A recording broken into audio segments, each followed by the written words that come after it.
मित्र सहाध्यायी भारतीय विद्यापीठाचे प्राध्यापक डॉक्टर एस.आर. कुंभार सर या ठिकाणी आलेले आहेत.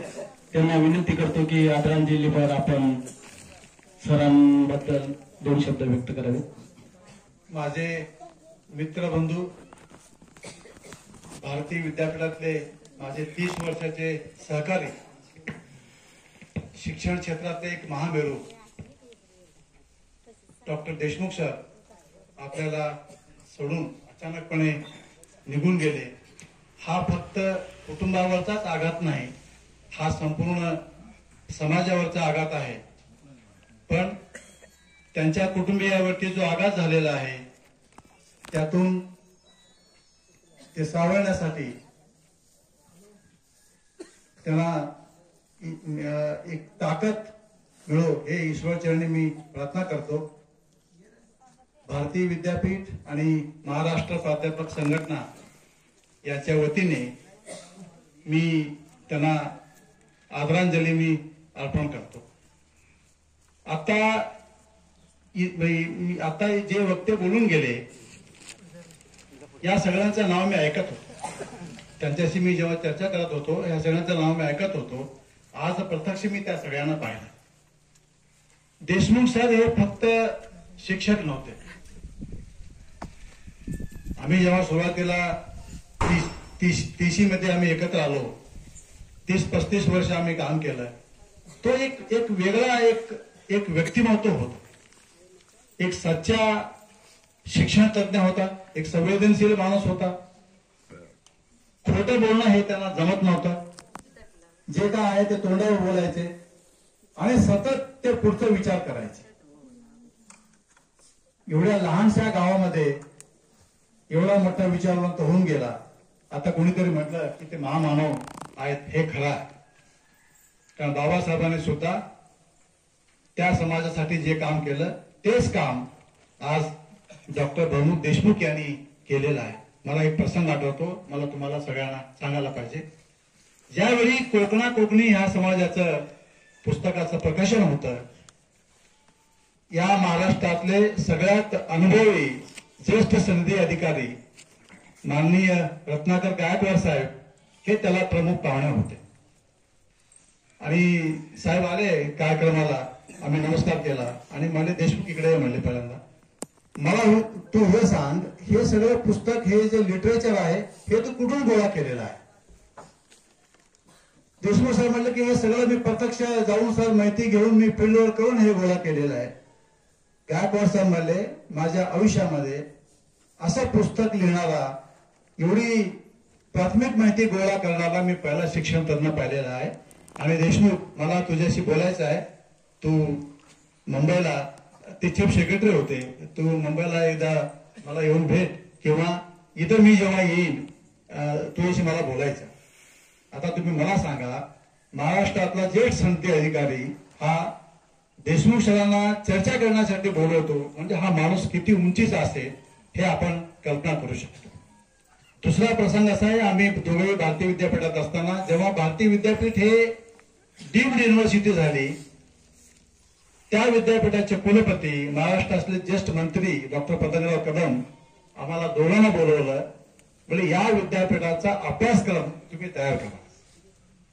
आणि मला सांगायला अभिमान वाटतो, देशमुख सर आणि आम्ही दोघांना मिळून तो अभ्यासक्रम तयार केला. कारण हा माणूस एवढा प्रचंड दूरदृष्टीचा होता हे मी हक्काने सांगू शकतो.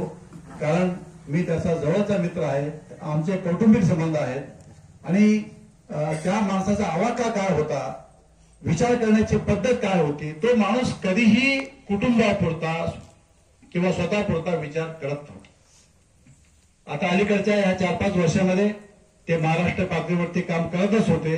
पण तो माणूस, आता त्याने सांगितल्याप्रमाणे, चायना, अमेरिका, लंडन, युरोपपर्यंत त्याची जी काही वैचारिक ताकद आहे हे त्यांनी तिथपर्यंत पोहोचवलं. भारताचं आणि या गावाचं नाव लौकिक त्यांनी तिथपर्यंत पोहोचवलेलं आहे. आता तुम्हाला सगळ्यांना माहिती आहे, ते 3 वर्षापासून भारतातील शिक्षण व्यवस्था कशी असायला पाहिजे याच्यावरती काम करणारी देशामध्ये एक सर्वोच्च बॉडी आहे, संस्था आहे, ते म्हणजे नॅक. हे त्या न्याक कमिटीचे चेअरमन म्हणून ते काम करत होते. मला वाटतं याच्यापेक्षा मोठ्या अभिमानाची गोष्ट हे कुठलीच असू शकत नाही. हा एवढा ताकदीचा माणूस होता. आता ते आपल्यातनं निघून गेले तर हे विश्वासही बसणार नाही. मला जेव्हा सकाळी मला कळलं, म्हणजे मी पोलीस खात्यात अलग मी काम केलेलं आहे. कशाला न घाबरणारा माणूस. मी बाहेर गावी चाललो होतो. मी गाडी साईडला घेतली. पहिल्यांदा मी ते मेसेज वाचलं आणि 5 मिनिटं शांत मी बसलो. हे असं कसं होऊ शकतं? देव आमच्यावरती एवढा अन्याय कसा करू शकतो? याला मला ते एक ट्रिगर मानसिकता झाली. नंतर मग पुढची परत माहिती घेतली आणि ते घडलेलं खरं होतं. आता काही लोकांनी, माझ्या मित्रांनी सांगितलं की देशमुख सरांचे विचार हे कधीही त्याला शेवट नाही. आपल्या सगळ्यांची मोठी जबाबदारी आहे की त्याच्या कुटुंबियांना आधार देणं. ते मला नेहमी त्यांच्या वडिलांबद्दल सांगायचे आणि आमच्या गेला ठरलं होतं की या भागामध्ये यायचं, 2-3 दिवस राहायचं, हे सगळं अभ्यास करायचं. पण मला वाटतं माझ्या नशिबातच तो योग नव्हता. मला या कामासाठी इथं यावं लागतं. त्यामुळे आपल्या सगळ्यांची जबाबदारी आहे. त्याच्या कुटुंबियांना आपण सगळ्यांनी पाठिंबा देऊया, आधार देऊया आणि त्याबरोबरच त्याने जे उत्तुंग कार्य उभं केलेलं आहे ते कार्य आपल्या परीने, आपल्या हिमतीने, आपल्या कृतीने आपण सगळ्यांनी ते पुढे घेऊन जायला पाहिजे. ते एवढं सोपं नाही. एका सच्च्या शिक्षण तज्ञांनी केलेलं ते काम आहे. एका सामाजिक कार्यकर्त्यांनी ते केलेलं काम आहे. तुम्हाला विश्वास बसत नाही. आम्ही तिघे मित्र होतो. एक डॉक्टर बाबासाहेब आंबेडकरांच्या चळवळीमध्ये काम करत होता. मी समता परिषदेमध्ये मी काम करत होतो आणि सर या क्षेत्रामध्ये काम करत होते. आम्ही दोघेही एकत्र असायचो. आम्ही एकमेकांना मदत करायचो. पण कधीही आमच्यामध्ये वैचारिक मतभेद नव्हते. कारण तुमचा हेतू शुद्ध असेल तर कधीही आपल्याला हे कमी पडत नाही. एक देशमुख सर हे एक विचाराची खाण होते. त्यांचं भाषा, त्यांचं लिखाण, त्यांची सांगण्याची पद्धत, हा माणूस ज्या ज्या ठिकाणी काम केलेलं आहे तिथं त्यांनी फॉलोअर्स निर्माण केलेले आहेत. त्याची एक पिढी, त्यांनी एक त्याचं युग निर्माण केलेलं आहे. लातूरमध्ये ते काम केले. लातूरमधून मला रोज 10-15 फोन आज येतात. पुण्यामध्ये ते भारतीय विद्यापीठात काम केले. तिथे त्यांनी वैयक्तिक त्याचं कर्तृत्व निर्माण केला. पुणे विद्यापीठात काम केले.